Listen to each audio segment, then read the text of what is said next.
It gets the people who own the land where the pipeline is going to be going. It drives them nuts. Yeah. And it goes on and on and on. And the fossil fuel people. Everybody likes a pipeline as long as it's, quote, not in my backyard. Yeah, that's right.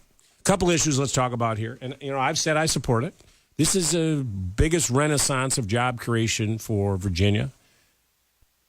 You want to get new jobs in Hampton Roads or rural communities, this pipeline will bring natural gas. Remember, we're not doing the fracking. It's coming into us from West Virginia. This gas is going to come in, Jimmy, one way or the other. So we either do it with an environmentally sophisticated pipeline or we bring it in by truck or rail. You make that decision. It's going to come to Virginia. This pipeline will create, first of all, 8,800 new jobs during the construction period.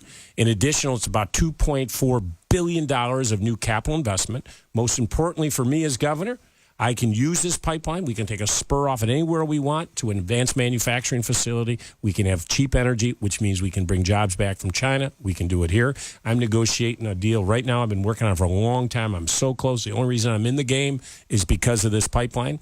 And you should understand that we're doing it. I've told Dominion, protect the heritage sites, protect our environment, do everything that you possibly can. Have you had a discussion, Governor, with Dominion about the maintenance and the maintaining of that pipeline? And the reason why I asked that question is obviously one of the news stories that's been out, of course, last month is what happened with the Colonial Pipeline in a rural area of Alabama. Nobody discovered it because nobody's living out exactly where it is. It was actually in a coal mine. I mean, it was out in the middle of nowhere in Alabama. And by the time they figured out that who knows how many hundreds of thousands of gallons of gasoline had actually leaked out by the time they actually discovered it. Yep. So are we putting any onus on Dominion as far as the maintenance of that pipeline and ensuring that we don't have those types of issues? Obviously, natural gas is different than liquid gas, but still. Yep.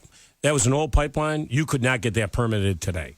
And Virginians also understand that by bringing this natural gas in on this pipeline, it will save Virginians $243 million a year on their energy costs every single year. So there's a benefit to everybody, not only the manufacturing, but it's for your individual energy bill.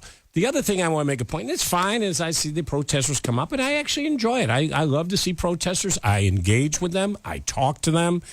They try to make their point clear, which is great. But I don't have any say to stop this pipeline. It is federal. It is FERC. We have state permits, water and air permits.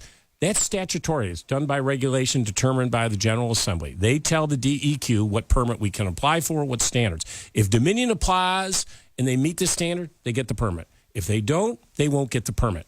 I don't have the right as governor to call Dave Paler, the head of DEQ, and say, you know what, I don't like this project. I want you to stop it. Nor would we want you to have that power. And no, listen, I had the power to do restoration rights. It was clear in the Constitution. I didn't even get that. Could you imagine if I started taking their regulatory statutory authority on our agency? So I don't have the authority to stop it. But listen, let's continue to have the debate. I think this will be a renaissance for jobs for Virginia, advanced manufacturing. It will save every year $250 million for our Virginia residents on their energy costs. All right, let's do it.